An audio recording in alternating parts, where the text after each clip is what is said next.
अगर आपको हमेशा ये कंफ्यूजन रहता है कि हम किस ब्लाउज में कितना शोल्डर लेंगे, चेस्ट साइज बदल गया तो शोल्डर बदलेगा कि नहीं, गले के अनुसार शोल्डर कितना लेना चाहिए, तो आज इस वीडियो में मैं उन सभी चीज़ों को क्लियर करने वाला हूँ। देखिए, हम एक बेसिक फर्मा बना रहे हैं जिसमें खाली लंबाई का निशान लिया है। अब आपको शोल्डर किस पैटर्न पर कितना लेना चाहिए, गले के अनुसार शोल्डर कितना माइनस किया जाता है, क्या एग्जिट सटीक फॉर्मूला होता है, आज इस वीडियो में डिस्कस करेंगे। मान के चलो कि बॉडी पर जो शोल्डर है वो 14 इंच का है। आज मैं बात करूंगा बॉडी नाप के हिसाब से, ठीक है। तो 14 इंच है तो उसका हाफ करने पर कितना होगा, 7 इंच। अब कस्टमर की डिमांड है कि हमको पीछे का गला जो है वो 10 इंच का डीप चाहिए, ठीक है। अब 10 इंच डीप गला कहां पर आएगा, ये इतना डीप हो जाता है, देखिए 10 इंच है ना। तो आप शोल्डर को 7 इंच रख के तो नहीं बना सकते, शोल्डर जितना है उसका हाफ करके कब बनाते हैं, वो स्पेशल जो हाई नेक के पैटर्न्स बनते हैं उसमें बनाए जाते हैं। लेकिन गला डीप करने पर कितना शोल्डर रखना चाहिए, आज इस विषय में हम बहुत डिटेल में बात करेंगे। स्पेशली मैं बताऊंगा डीप नेक वालों के लिए। तो डीप नेक के लिए ना सबसे पहले मैं आपको बता देता हूं, गले की चौड़ाई हम रखेंगे 2.25 इंच, ठीक है। ये 2.25 इंच का गला हो गया, पहला ये चीज ध्यान रखना। अब गला कितना डीप बन सकता है उसके बारे में थोड़ा सा डिस्कस करते हैं। पहले लेंगे हम 4 इंच, ठीक है। हाफ इंच पहले छोड़ देना है इसको मार्जिन के तौर पर, ये सिलाई मार्जिन होता है शोल्डर ज्वाइंट का। अब जैसे 4 इंच का गला बनाना है तो आपका 4 इंच मार्किंग आएगा यहां पर, ठीक। अब उसके बाद जैसे 6 इंच देखते हैं तो 6 इंच कहां पर आएगा उसको भी देखते हुए चलते हैं, यहीं से 2-2 इंच प्लस करते हुए भी जा सकते हैं, ठीक है। अब देखिए 4 इंच की जगह अगर 6 इंच देखना है तो ये 6 इंच का गला आपका यहां पर आएगा। उसके बाद 8 इंच, 10 इंच, 12 इंच, इस प्रकार से मैं आपको अभी बताने वाला हूँ। इस वीडियो को पूरा देखना क्योंकि अधूरी नॉलेज जो है वो किसी काम की नहीं होती है। बहुत जबरदस्त नॉलेज इस वीडियो में देने वाला हूँ, इससे आपको शोल्डर से रिलेटेड जो भी कंफ्यूजन है वो सारे क्लियर हो जाएंगे। ये देखिए, ये 8 इंच का गला इतना दूर आएगा, मतलब कितना डीप रहता है गला वो मैं आपको समझाने की कोशिश कर रहा हूँ, ठीक है। अब 8 के बाद जैसे 10 इंच देखें तो ये 10 इंच का जो गला है वो आपका यहाँ पर आएगा, है ना। अब 12 इंच का भी देख लेते हैं क्योंकि हाई डीप नेक भी बहुत चलते हैं आजकल, है ना, बहुत ज्यादा डीप नेक। तो ये 12 इंच का गला आपका यहां तक आने वाला है। तो इस फॉर्मूले के अनुसार मैं कहना यह चाहता हूं कि जितना ज्यादा आप गले को डीप करते जाएंगे उतना ज्यादा आपको शोल्डर को कम करते जाना है। जैसे 7 इंच है तो पहले हम 6.5 करेंगे, फिर 6 करेंगे, फिर 5.5 करेंगे, 5 करेंगे, जरूरत पड़ने पे 4.5 भी किया जाता है। कैसे करना है वो मैं आप लोग को बताता हूं, ठीक है। अब जैसे मान लो एक स्टैंडर्ड मैं आपको इसका सेट करके बताता हूं। जैसे आपका 4 इंच का गला है, ठीक है, पीछे गला मात्र 4 इंच है, सामने का गला हम ये मान के चलते हैं कि नॉर्मल 6-7 इंच ही रहेगा, तब के केस में ये फॉर्मूला वर्क करेगा। 4 इंच का आपका पीछे का गला है तो आप शोल्डर को कितना माइनस करेंगे, इस कंडीशन में हाफ शोल्डर में सिर्फ हाफ इंच माइनस किया जाता है, उससे ज्यादा नहीं, ठीक है, हाफ शोल्डर में, ठीक है। जैसे हाफ कितना हो गया, 14 शोल्डर था तो ये 7 इंच हो गया, 7 का हाफ करने के बाद हाफ इंच और माइनस करने के बाद ये 6.5 हो गया। तो 4 इंच का जब गला रहेगा तो हम शोल्डर रखेंगे 6.5, और यहाँ पर 14 इंच जो है वो स्टैंडर्ड इसका शोल्डर है ना, ये ध्यान रखना 14 इंच हम लिख देते हैं। ये सेम फार्मूला आप बाकी साइजों के लिए भी निकाल सकते हैं, चाहे 15 इंच का शोल्डर हो, 13 इंच का शोल्डर हो, 16 इंच का शोल्डर हो, आप आराम से निकाल सकते हो, है ना। ये चीज हमने अपनी किताब टेलरिंग मास्टर बुक में बहुत अच्छे तरीके से समझाई हुई है। जैसे ये हमारी किताब है, मैं इसमें आपको शोल्डर चार्ट का जो सेक्शन है उस पर दिखाता हूँ, ठीक है। ये देखिए, ये हमारा एक चार्ट है इस किताब में। ये सिर्फ एक नमूना जो आज इस वीडियो में दिखा रहा हूं, इस किताब में ना ऐसे ऐसे इतने सारे नॉलेज हैं कि आप घर बैठे एक परफेक्ट बुटीक मास्टर बन सकते हैं। इसको मंगाने के लिए आप व्हाट्सअप कर सकते हैं, डिस्प्ले पे हमारा व्हाट्सअप नंबर चल रहा है, कैश ऑन डिलीवरी पर मिल जाएगा आपको, और अब इसके साथ में कुछ पेपर कटिंग्स भी फ्री मिल रहे हैं, तो ऑफर चल रहा है, लाभ उठाइए।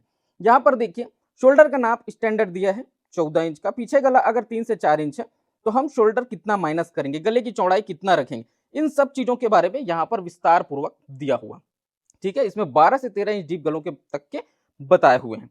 अब हम आगे बढ़ते हैं, जैसे बाकी के बारे में मैं बता रहा था। तो एक चीज आप यहाँ पे ध्यान रखना, ये जैसे आपका 6 इंच गला हो जाएगा तो फिर क्या करेंगे, हाफ इंच और माइनस करेंगे, ऐसे माइनस करते करते आएंगे, मतलब 2 इंच गला डीप करने पर हाफ इंच शोल्डर को माइनस करना है। 8 इंच हो जाएगा तो फिर हाफ इंच माइनस करेंगे, ये देखिए, है ना। अब उसके बाद जैसे 10 इंच गला हो गया तो फिर से हाफ इंच माइनस करेंगे। ये माइनस करते करते आप आओगे 12 इंच गला डीप हो गया तो और हाफ इंच माइनस करेंगे। रीजन क्या है मालूम? क्योंकि डीप गला जितना ज्यादा रहेगा ना, बॉडी पर जाने के बाद ब्लाउज पूरा फैल जाता है। ये एक ऐसा फॉर्मूला है जिससे आपके शोल्डर कभी नहीं गिरेंगे। अगर इस तरीके से आप शोल्डर कैलकुलेशन करोगे और इस प्रकार से कटिंग करोगे तो शोल्डर गिरने की समस्या आपको नहीं आएगी। ठीक है, कौन से गले में कितना इंच आपको रखना है, गला हमने इस तरफ लिख दिया राइट साइड में, और ये शोल्डर आपका कितना कितना इंच है। जैसे कि 6 इंच है, इसको हम लिख देते हैं 6 इंच शोल्डर लिए हैं यहाँ पर हमने 5.5 लिया हुआ है ना। उसके बाद नीचे आएंगे और तो ये 5 लिया है और उसके बाद फिर हमने 4.5 लिया है। तो यहां तक आपको क्लियर हो गया होगा। अब हम क्या करेंगे, ये निशानों को ना सीधा आर्म होल का सीधा निशान लेने के लिए इन सभी निशानों को हम नीचे की तरफ बढ़ाते हैं। समझना मैं क्या बोल रहा हूं। ये जो सभी निशान है, जैसे ये यहाँ पर 7 इंच है तो नीचे भी 7 इंच नाप के आपको मार्क करना होगा। तो हम अब सभी को लाइन से मार्क कर देते हैं। ये सिर्फ एक समझाने के लिए है ना, आप कंफ्यूज नहीं होना। जैसे अगर 7 इंच ही रखना होता तो हमारा निशान इस प्रकार से आता है ना, 6.5 रखना होता तो ये अब सीधा सीधा हम इसको कर सकते हैं, बार बार नापने की जरूरत नहीं। हाफ इंच का गैप रखेंगे और ये सीधा सीधा आ जाएगा, ये देखिए। ठीक, उसके बाद ये वाला निशान भी सीधा इस तरीके से। तो आप समझ पा रहे हैं कि शोल्डर का सीधा सीधा कनेक्शन आर्म होल की गोलाई से होता है, आर्म होल की शेप से होता है। तो जितना आप शोल्डर रखेंगे उस हिसाब से आपका आर्म होल बैठता है ना। ये देखिए, तो यहां तक आपको क्लियर हो गया। अब मैं आपको ना आर्म होल का एक सिंपल सा निशान लेके बताता हूं। देखिए, आज का विषय हम आर्म होल पे डिस्कस नहीं कर रहे हैं। जैसे आपका शोल्डर में बदलाव होगा तो आर्म होल के शेप में भी बदलाव होता है, लेकिन आज हम आर्म होल के विषय में बात नहीं कर रहे। तो आर्म होल का सीधा निशान एक स्टैंडर्ड साइज हम 5.5 इंच पर लेकर के चलते हैं। ठीक है, एक स्टैंडर्ड साइज ले रहा हूं, बाकी ये बदलाव होता है, इसको मैं आर्म होल वाली वीडियो में बताऊंगा, बहुत जल्दी आएगी वो भी। ये देखिए, ये इस प्रकार से हमने ये निशान लिया। इस निशान को और थोड़ा पीछे कर लेते हैं ताकि जब गोलाई घुमाएंगे तो आपको वो चीज का आइडिया हो, है ना। ये थोड़ा और पीछे तक इसको इस प्रकार से ला लेते हैं। अब यहीं पर आप चेस्ट और कमर का मेजरमेंट डालेंगे।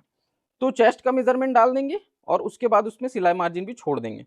अगर आपका बॉडी मेजरमेंट है तो लूजिंग भी हाफ इंच की अलग से छोड़नी होती है। तो 36 इंच का चेस्ट रख के हम यहाँ पर चौथा हिस्सा लेते हैं 9 इंच और 1.5 इंच का ये आपका सिलाई मार्जिन छोड़ देते हैं। ठीक, अब यहाँ पर कमर है तो कमर आपका चौथा हिस्सा यहाँ रखेंगे 7.5 पे और 1 इंच का डॉट और फिर 1.5 इंच का सिलाई मार्जिन। तो ये इतना छोड़ना है आपको और उसके बाद स्केलों से इन निशानों को मिला लेना है। अब आपको ये समझ में आ गया होगा कि हाँ, एक ब्लाउज बन रहा है, ब्लाउज का फर्मा बन रहा है ना। अभी तक समझ में नहीं आ रहा था क्योंकि वो निशान क्लियर नहीं थे। अब गले का जो शेप है उसको भी हम ड्रॉ कर लेते हैं ताकि आपको और क्लियर आइडिया हो जाए। फिर मैं आपको बहुत इंपॉर्टेंट चीजें बताने वाला हूं। ठीक है, ये जैसे सिंपल गोल गला ही हम बनाते हैं। 4 इंच का अगर गला रहेगा तो वो कितना रहेगा, यहां तक रहेगा बस। 6 इंच का रहेगा तो ये और नीचे जाएगा। ये देखिए, गले का जो फैलाव है ना, नीचे बहुत ज्यादा मत फैलाया करो। नीचे ज्यादा फैलाने से फिर ब्लाउज बहुत ज्यादा बॉडी पर जाके फैल जाता है और शोल्डर गिरने की समस्या आने लगती है। तो इस बात का विशेष ध्यान रखेंगे। यहाँ पर ये ऐसे और 8 इंच का भी हमारा गला इस प्रकार से फिर तैयार हो जाए। अब आपको समझ में आने लगा होगा कि हाँ, ये इस प्रकार से जो है पूरा फॉर्मूला वर्क करता है। और ये सिर्फ मैं एक साइज के लिए बता रहा हूँ, आप हर एक साइज के लिए इसको निकाल सकते हैं। सिर्फ हाफ इंच माइनस करते जाएंगे, गला को 2-2 इंच डीप करते जाएंगे, आपका फॉर्मूला बन जाएगा। ठीक, अब 12 इंच का देखते हैं। ये गला भी हमारा इस तरीके से तैयार हो जाए। ये आज जो मैं बता रहा हूं वो किस प्रकार से, ये बॉडी मेजरमेंट के अकॉर्डिंग है। लेकिन मान लो आपको पुराने ब्लाउज, पुराने सूट के मेजरमेंट के अकॉर्डिंग चाहिए, तो भी हमने अपने किताब में बताया हुआ है कि किस प्रकार से आप उसको सेटअप कर सकते हैं। ये मैं आपको सिर्फ किताब का ना क्वालिटी दिखा रहा हूं कि इसमें किस किस लेवल का नॉलेज दिया हुआ है। यहां पर देखिए, ये एक चार्ट दिया है हमने। इस चार्ट में बताया गया है कि अगर आपका गला इतना है तो आप इतना शोल्डर रखेंगे। ये पूरा हर चेस्ट साइज के लिए क्लियर लिख के दे दिया गया है। बहुत इंपॉर्टेंट चार्ट है। तो इस प्रकार के जो चार्ट है बहुत सारे आपको देखने को मिलेंगे। अभी जैसे मैंने कहा, इन किताबों को अगर आपको मंगाना है, डिस्प्ले पे हमारा व्हाट्सएप नंबर चल रहा है, कैश ऑन डिलीवरी पर 100% क्वालिटी प्रोडक्ट आप मंगा सकते हैं, जिसमें पेपर कटिंग्स भी फ्री मिल रहे हैं आपको। अभी चलिए आगे बढ़ते हैं, है ना। तो आर्म होल का गोलाई शेप कैसे घूमेगा, सिंपल जो हम एक ड्रॉ करके आपको दिखा देते हैं बिना कोई मेजरमेंट के, क्योंकि आइडिया रहता है हमको कितना कैसे घूमेगा। तो ये सिंपल इस प्रकार से, ये आर्म होल का जो शेप है, यहां से हम शुरू करते हैं। ये डाउन वगैरह करेंगे तो प्रॉब्लम हो जाएगी, जैसे डाउन कर रहे थे अभी तो निशान ना खराब दिखने लगेगा, तो हम उसको खराब नहीं करना चाहते, क्योंकि आज हमारा विषय आर्म होल का नहीं है। मैं सिर्फ ये आपको समझाना चाहता हूं कि आर्म होल की गोलाई घूमती कैसे। ये इस तरीके से, अगर 7 इंच पर होता तो ये ऐसे घूमता, है ना। मान लो अगर ये और पीछे होता तब कैसे घूमता, तो उसकी जो गोलाई है वो इस तरीके से घूमती। तो सीधा सीधा आप समझ पा रहे होंगे कि जो आपका आर्म होल का गोलाई है वो टोटली डिपेंड करता है आपकी शोल्डर लाइन पर। तो सबसे पहला इंपॉर्टेंट जो फैक्टर है वो है शोल्डर, और उसके बाद आर्म होल, और यहीं पर सभी लोग फंस जाते हैं। तो इन सब चीजों के बारे में भी हम विस्तार से डिस्कस करते हैं, चाहे वो हमारी ऑनलाइन क्लासेस हो, चाहे हमारी किताबें हो, और इन्हीं सब के बारे में बहुत डिटेल हमने अपने पेपर कटिंग्स में भी करके दिया है, ताकि आपको कोई समस्या ना आए। क्योंकि शोल्डर और आर्म होल, ये दो चीजें अगर आपकी फिक्स हो गई तो आपको कहीं पर कोई समस्या नहीं आएगी। ये हल्का सा हम आर्म होल को इधर डाउन करते हैं। तो आज के इस लेसन में, आज की इस वीडियो में हमने सीखा क्या, कि जितना बॉडी पर शोल्डर होता है पहले उसका हाफ किया जाता है। जैसे यहां पर 14 था, हमने 7 इंच कर दिया, ये देखिए, ठीक है।